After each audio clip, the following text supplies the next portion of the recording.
issues. Wewe kazi as an individual. The president anafanya kazi zake. Sawa.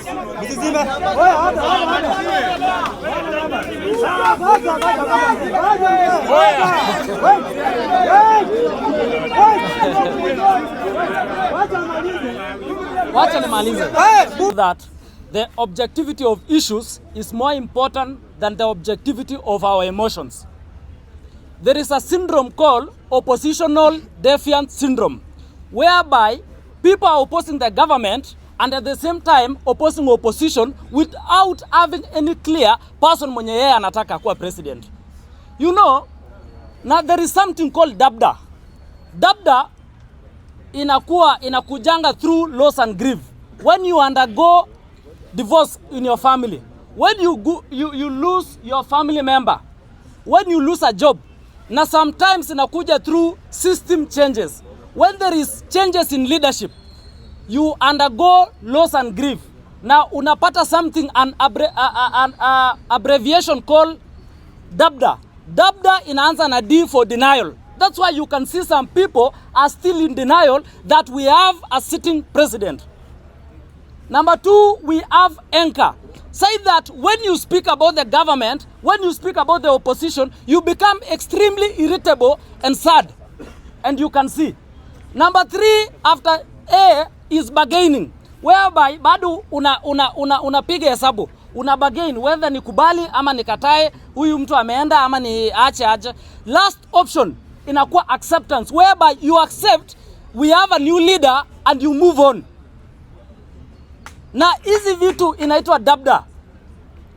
Ilianzia hii loss and grief. Most of the Kenyans, watu wako wana expect the president, William Ruto, akuwe the president. Now that is why immediately after the elections of 2022, barely a year after elections, kukokuwa na a lot of issues. People are complaining. Watu wanasema sijui nini imefanyika.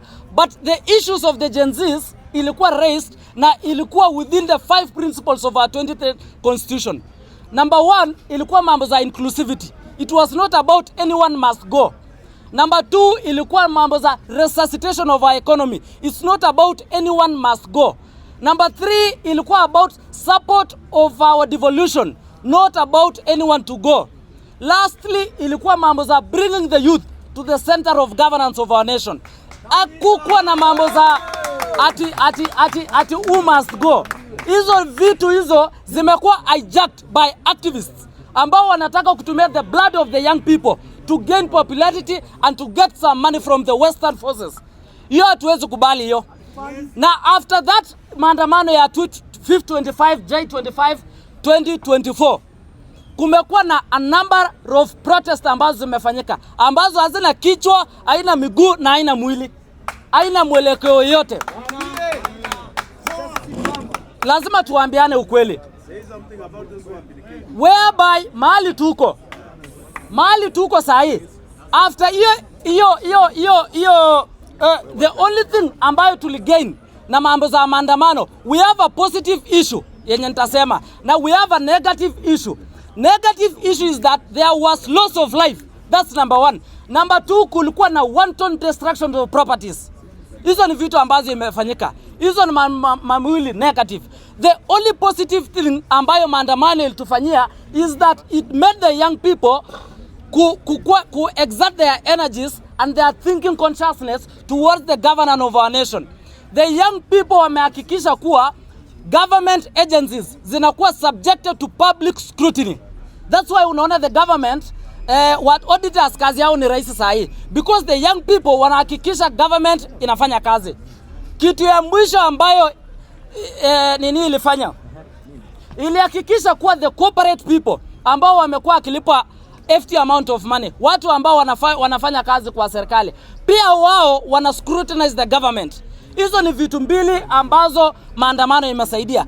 But when you weigh the importance, the positivities of maandamano and the negatives of maandamano, the negativities ni mbaya na haiwezi tusaidia kitu yote kama wa Kenya. We have to agree that we have a president. Na tunikisa kuambia kwa, when you want to say the president is bad, you cannot use your emotions. We have measurable metrics like president akiingia in power, inflation rate ilikuwa 9.5. Right now as we speak, inflation rate ya Kenya iko 3.2%. That tells you the economy is doing well. Number 2, our GDP ilikuwa $114 billion. As we speak, within 2 years and a half, our GDP is at $131 billion. That is an increment of 14.9%. That's a fact. Do research. Do you have a fact? Uko na fact? Relax. Wewe fanya research. Don't heckle. Usiheckle bana. If you have facts, raise your hand. Mambo za fitina lazima ishe.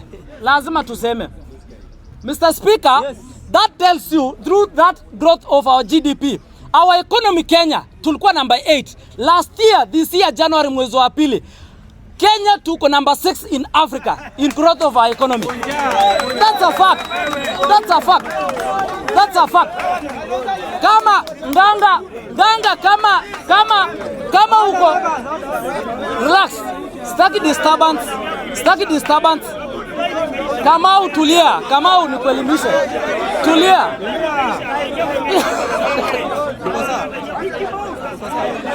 Hiyo ni ukweli. Kama mtu uko na njaa, kama mtu uko na njaa as an individual, it is not your issue kuangalia the president. Wewe have personal issues. Wewe jikaza as an individual. The president anafanya kazi zake. Sawa.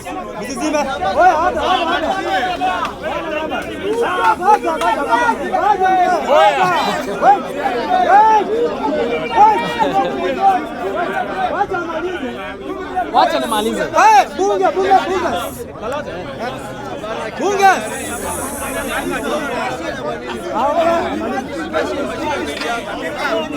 Najua inawawasha. But listen members. Musikize na musikize.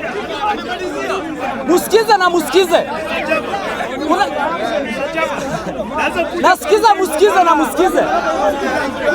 Namaza. Nasikiza musikize na musikize. William Samuel Ruto,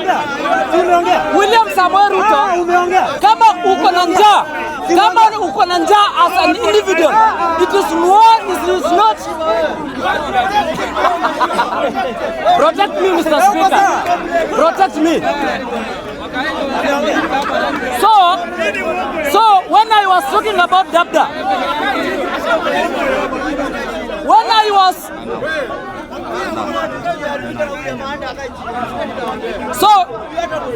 was speaking about denial, you can see denial.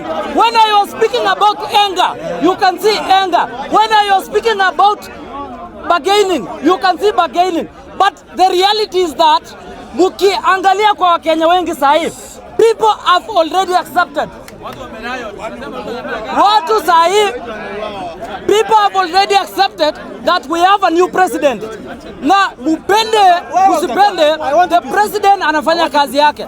What the president promised is ready to deliver. Musijali na wanapigana. It is the pettiness and bitterness that we have. Watu hawajakubali kuwa we have a president called William Samuel Ruto na bado yako na 7 years and a half to get out of power. So Mr. Speaker, mupige kelele, msipopiga mambo ni 10 bila break. Thank you.